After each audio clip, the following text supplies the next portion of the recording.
Good morning বন্ধুরা, তোমরা সবাই কেমন আছো? আশা করি খুব খুব খুব ভালো আছো। আমরাও খুব ভালো আছি। মিঠু পিন্টুর পরিবার থেকে তোমাদের সবাইকে অনেক অনেক ভালোবাসা।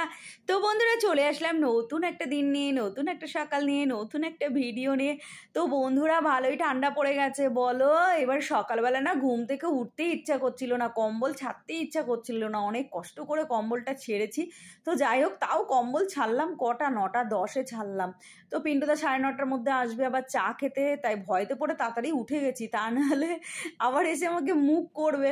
তো সেই জন্য আর কি তাড়াতাড়ি করে উঠে গিয়ে ব্রাশ করলাম, ব্রাশ করে তাড়াতাড়ি চা করলাম। তারপর পিন্টুদা চলে আসলো, দুজনে চা খেলাম, খবর দেখলাম। তারপর পিন্টুদা চা খেয়ে বেরিয়ে গেল বাজারে, আর আমি হানিবেটাকে নিয়ে একটু খেলাধুলা করলাম। তারপরে গিয়ে বিছানা তুলে তারপরে পিন্টুদা চলে এসেছে বাড়িতে বাজার নিয়ে, আর আমি তারপরে রান্নাঘরে আসলাম। তো পিন্টুদা সকালে এনেছে পাউরুটি, সেটা ফ্রিজে রাখলাম। আবার এনেছে লাড্ডু, সেটা পরে ঢালছি। আর এখানে এনেছে চানাচুর, আর এনেছে কাজু বাদাম, কিশমিশ। তো এইগুলো জায়গার জিনিস জায়গায় ভরে ভরে রেখে দিলাম, তা নাহলে না পিঁপড়ে হবে, ওর জন্য আর কি। তো দেখো, এই যে সব ভরে ভরে রাখলাম। মেয়ের জন্য এনেছে কাজু বাদাম আর কিশমিশ। তো চলো তারপরে লাড্ডুটা ঢালবো। লাড্ডুটা ঢেলে তারপরে গিয়ে ফ্রিজে রাখবো লাড্ডুটা না একদম টাটকা, মানে ধরলেই মানে ভেঙে যাচ্ছে, এরকম একটা ব্যাপার। তো যাই হোক, চলো এই বক্সে রেখে দিই। আর আমার এই লাল বক্সটা না 3খানা, একই সাইজের 2খানা, আর ছোট একটা লাল আছে, ওইটা নিয়ে মোট 3টে বক্স। তো যাই হোক, চলো লাল বক্সগুলো না আমি একটা মানে গিফট পেয়েছিলাম, প্রাইজ পেয়েছিলাম। তো যাই হোক, চলো বন্ধুরা, সব ভরে ফ্রিজে রেখে দিলাম। আর এখানে এনেছে পিন্টুদা মাছ। চলো কি মাছ এনেছে দেখি। এখানে এনেছে পেটে ডিম ভরা পার্শে, আর এটা এনেছে ছোট কাতলা মাছ, পুকুরের কাতলা। তো যাই হোক, পিন্টুদা আমাকে বলেই গেছে যে কাতলা মাছ আনবো, কাতলা মাছ রান্না করবে। তো আমি বলছি না, আজকে মাছ আছে ফ্রিজে, সেগুলো বের করে রান্না করব, আর এই মাছটা রেখে দেবো, কাল পরশু হবে। আর এই যে মেয়ের জন্য এনেছে পার্শে মাছ। মেয়ে আবার পেটে ডিম ভরা পার্শে মাছ খেতে ভীষণ ভালোবাসে। তো যাই হোক বন্ধুরা, এগুলো এখন আমি ভালো করে ধোবো, ধুয়ে ফ্রিজে রাখবো। তো চলো রান্না বসিয়ে দিই। আর এই যে দেখো, কচুরলতি আমার রান্না হয়েও গেছে, আর এখানে ডাল সিদ্ধ বসিয়ে দিয়েছি। আর এখানে করবো সর্ষে পাতা বেছে ভালো করে ধুয়ে নিয়েছি, সিদ্ধ করব সর্ষে পাতা ফ্যান দিয়ে। তো তোমরা খাও কি না জানি না, সর্ষে পাতা অনেকে আবার কালো জিরে রসুন এইসব দিয়ে আর কি বাটা টাটাও খায়। তো চলো বন্ধুরা, ডালটা সিদ্ধই রাখবো। ডালের মধ্যে একটু নুন আর সর্ষের তেল ফেলে দিয়েছি।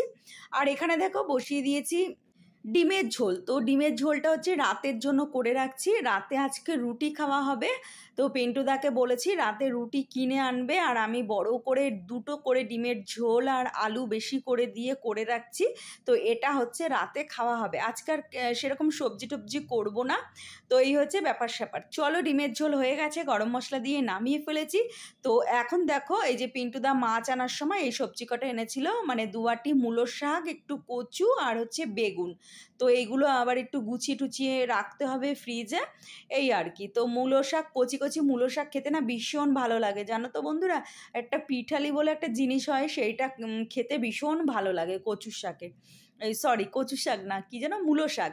তো যাই হোক, একদিন করবো, তোমাদেরকে দেখাবো ওখানে। আর এখানে দেখো আমার ভাত হয়ে গেছে, সেই ভাতের ফ্যানটা দিয়ে দেখো একটুখানি নুন দিয়ে আমি সর্ষে পাতা সিদ্ধ করছি। তো সিদ্ধ হয়ে গেছে, এবার আমি ঢেকে রেখে দেবো একটুখানি। তারপরে করব কাতলা মাছ। তো দেখো, আজকে কাতলা মাছটা করছি পোস্ত দিয়ে, সর্ষে দিয়ে, অনুষ্ঠান বাড়ির মতো। তো এই ফ্রিজে এই মাছটা ছিল। তো এটা একবেলার মতনই 3 পিস আছে। তো এটা রান্না করে ফেলবো। আর 4 পিস আছে। তো যাই হোক, একবেলাতে হয়ে যাবে। আর ওই বেলাতে তো ডিমের ঝোল আর রুটি খাওয়া হবে। আর এখন একটু ঠান্ডা ঠান্ডা পড়েছে না, এখন বেশ রুটি খেতে ভালোই লাগে রাতে। আমি প্রায় দিনই করি রুটি। তো আজকে যেহেতু পিন্টুদাও খাবে, অনেকগুলো রুটি করতে হবে, সেই জন্য পিন্টুদাকে বললাম তুমি কিনেই নিয়ে এসো।